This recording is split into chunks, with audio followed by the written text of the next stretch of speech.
बचत उत्सव में आपकी बचत बढ़ेगी और आप अपनी पसंद की चीजों को और ज्यादा आसानी से खरीद पाएंगे।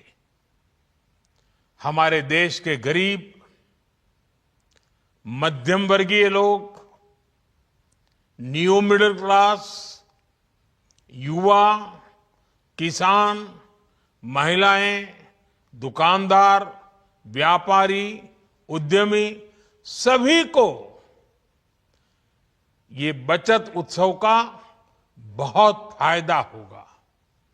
यानी त्योहारों के इस मौसम में सबका मुंह मीठा होगा। देश के हर परिवार की खुशियां बढ़ेगी। मैं देश के कोटि कोटि परिवारजनों को नेक्स्ट जनरेशन जीएसटी रिफॉर्म्स की और इस बचत उत्सव की बहुत बहुत बधाई देता हूं, शुभकामनाएं देता हूं। ये रिफॉर्म भारत की ग्रोथ स्टोरी को एक्सेलरेट करेंगे, कारोबार को और आसान बनाएंगे, निवेश को और आकर्षक बनाएंगे और हर राज्य को विकास की दौड़ में बराबरी का साथी बनाएंगे। साथियों, जब साल 2017 में भारत ने जीएसटी रिफॉर्म की तरफ कदम बढ़ाया था, तो एक पुराना इतिहास बदलने की और एक नया इतिहास रचने की शुरुआत हुई थी।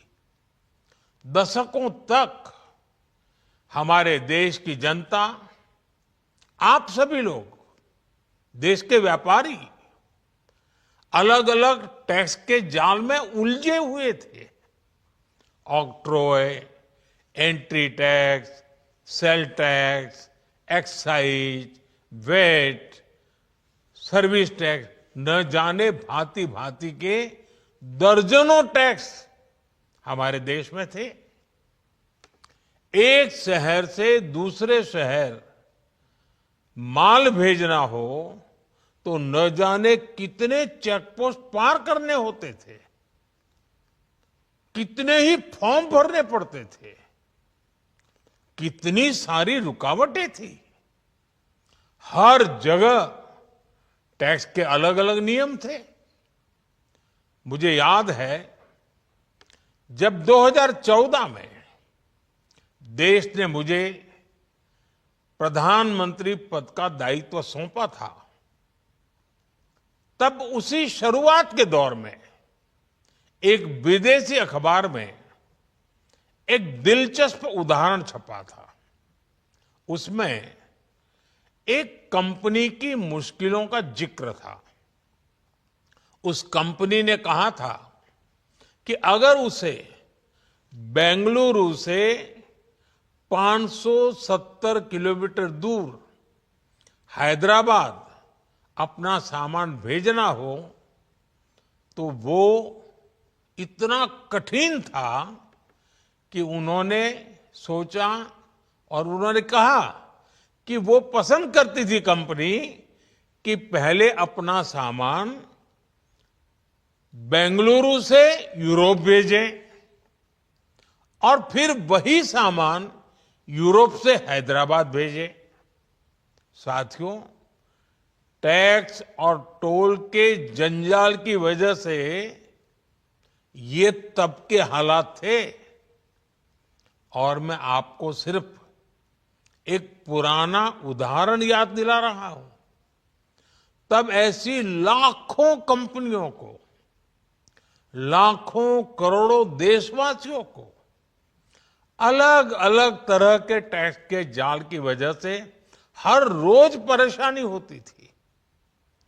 सामान को एक शहर से दूसरे शहर पहुंचने के बीच जो खर्च बढ़ता था, वो भी गरीब को उठाना पड़ता था। आप जैसे ग्राहकों से वसूला जाता था। साथियों, देश को इस स्थिति से निकालना बहुत जरूरी था। इसलिए जब आपने हमें 2014 में अवसर दिया तो हमने जनहित में, देश हित में जीएसटी को अपनी प्राथमिकता बनाया। हमने हर स्टेक होल्डर से चर्चा की। हमने हर राज्यों की हर शंका का निवारण किया, हर सवाल का समाधान खोजा। सभी राज्यों को, सबको साथ लेकर आजाद भारत का इतना बड़ा टैक्स रिफॉर्म संभव हो पाया। ये केंद्र और राज्यों के प्रयासों का नतीजा था कि देश दर्जनों टैक्सों के जाल से मुक्त हुआ और पूरे देश के लिए एक जैसी व्यवस्था बनी। वन नेशन वन टैक्स का सपना साकार हुआ। साथियों, रिफॉर्म एक अनवरत चलने वाली प्रक्रिया होती है। जब समय बदलता है, देश की जरूरत बदलती है, तो नेक्स्ट जनरेशन रिफॉर्म भी उतने ही आवश्यक होते हैं। इसलिए देश की वर्तमान जरूरतों और भविष्य के सपनों को देखते हुए जीएसटी के ये नए रिफॉर्म्स लागू हो रहे हैं। नए स्वरूप में मुख्य रूप से अब सिर्फ 5% और 18% के ही टैक्स स्लैब रहेंगे। इसका मतलब है रोजमर्रा के इस्तेमाल की ज्यादातर चीजें और सस्ती हो जाएगी।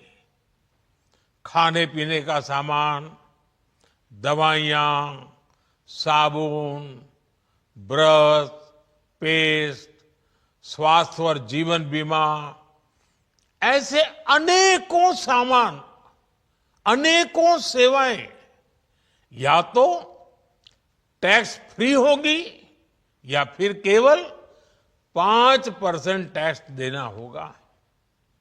जिन सामानों पर पहले 12% टैक्स लगा करता था, उसमें से 99% यानी करीब करीब 100 के निकट 99% चीजें अब 5% टैक्स के दायरे में आ गई है। साथियों, पिछले 11 साल में देश में 25 करोड़ लोगों ने गरीबी को हराया है, गरीबी को परास्त किया है और गरीबी से बाहर निकल करके 25 करोड़ का एक बहुत बड़ा समूह नियो मिडिल क्लास के रूप में आज देश के अंदर बहुत बड़ी भूमिका अदा कर रहा है। इस नियो मिडिल क्लास की अपनी एस्पिरेशंस हैं, अपने सपने हैं।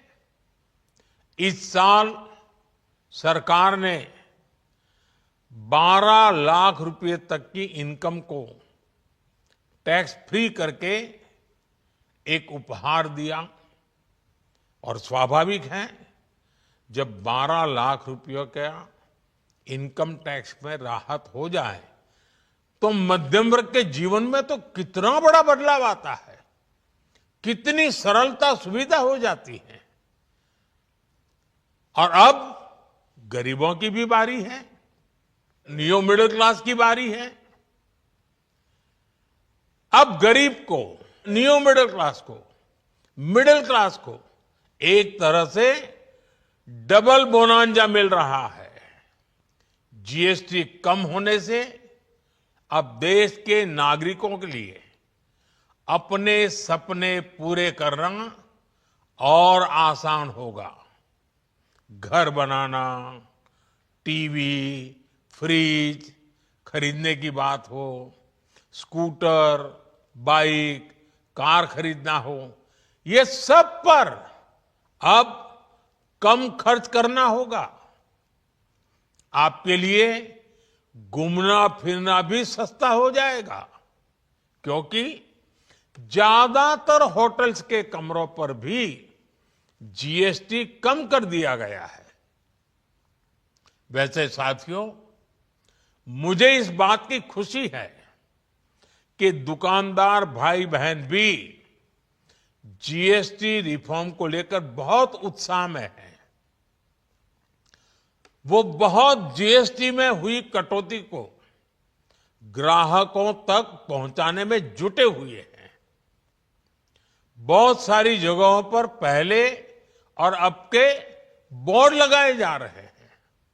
साथियों, हम नागरिक देवो भवः, नागरिक देवो भवः के जिस मंत्र के साथ आगे बढ़ रहे हैं, नेक्स्ट जनरेशन जीएसटी रिफॉर्म में इसकी साफ झलक दिखाई देती है।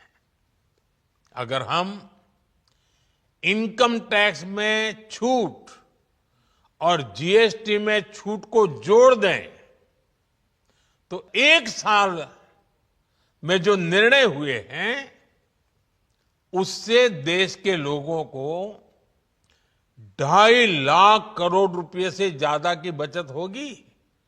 और तभी तो मैं कह रहा हूं, ये बचत उत्सव है। साथियों, विकसित भारत के लक्ष्य तक पहुंचने के लिए हमें आत्मनिर्भरता के रास्ते पर चलना ही होगा। और भारत को आत्मनिर्भर बनाने का बहुत बड़ा दायित्व हमारे एमएसएमईज, यानी हमारे लघु, मध्यम और कुटीर उद्योगों पर भी है,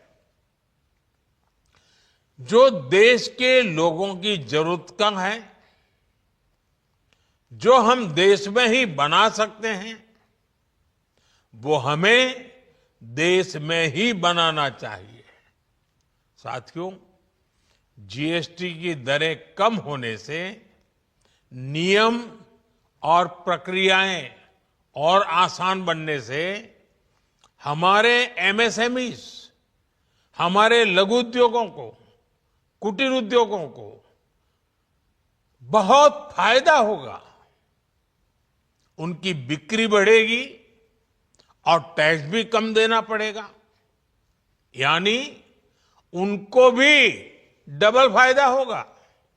इसलिए आज मेरी एमएसएमई से लघु उद्योग हो, सूक्ष्म उद्योग हो, कुटीर उद्योग हो, आप सबसे बहुत अपेक्षाएं हैं। आपको भी पता है, जब भारत समृद्धि के शिखर पर था, तब भारत की अर्थव्यवस्था का मुख्य आधार हमारे एमएसएमईज थे, हमारे लघु और कुटीर उद्योग थे। भारत की मैन्युफैक्चरिंग, भारत में बने सामानों की क्वालिटी बेहतर होती थी। हमें उस गौरव को वापस पाना है। हमारे लघु उद्योग जो बनाए, वो दुनिया में हर कसौटी पर बेस्ट हो, उत्तम से उत्तम हो। हम जो मैन्युफैक्चर करें, वो दुनिया में आन बान शान के साथ बेस्ट के सारे पैरामीटर को पार करने वाला हो। हमारे प्रोडक्ट्स की क्वालिटी दुनिया में भारत की पहचान बढ़ाए, भारत का गौरव बढ़ाए। हमें इस लक्ष्य को लेकर काम करना है। साथियों, देश की स्वतंत्रता को जैसे स्वदेशी के मंत्र से ताकत मिली, वैसे ही देश की समृद्धि को भी स्वदेशी के मंत्र से ही शक्ति मिलेगी। आज जाने अनजाने हमारी रोजमर्रा की जिंदगी में बहुत सी विदेशी चीजें जुड़ गई है, हमें पता तक नहीं है। हमारे जेब में कंघी विदेशी है कि देसी, हमें पता ही नहीं है। हमें इनसे भी मुक्ति पानी होगी। हम वो सामान खरीदें जो मेड इन इंडिया हो, जिसमें हमारे देश के नौजवानों की मेहनत लगी हो, हमारे देश के बेटे बेटियों का पसीना हो। हमें हर घर को स्वदेशी का प्रतीक बनाना है, हर दुकान को स्वदेशी से सजाना है। गर्व से कहो ये स्वदेशी है, गर्व से कहो मैं स्वदेशी खरीदता हूं, मैं स्वदेशी सामान की बिक्री भी करता हूं। ये हर भारतीय का मिजाज बनना चाहिए। जब ये होगा तो भारत तेजी से विकसित होगा। मेरा आज सभी राज्य सरकारों से भी आग्रह है, आत्मनिर्भर भारत के इस अभियान के साथ, स्वदेशी के इस अभियान के साथ अपने राज्यों में मैन्युफैक्चरिंग को गति दे, पूरी ऊर्जा से, पूरे उत्साह से जुड़े, निवेश के लिए माहौल बढ़ाएं। जब केंद्र और राज्य मिलकर आगे बढ़ेंगे तो आत्मनिर्भर भारत का सपना पूरा होगा। भारत का हर राज्य विकसित होगा, भारत विकसित होगा। इसी भावना के साथ मैं फिर एक बार इस बचत उत्सव की अनेक अनेक शुभकामनाएं देते हुए अपनी बात समाप्त करता हूं। एक बार फिर आप सबको नवरात्रि की, जीएसटी बचत उत्सव की बहुत बहुत शुभकामनाएं। बहुत बहुत धन्यवाद।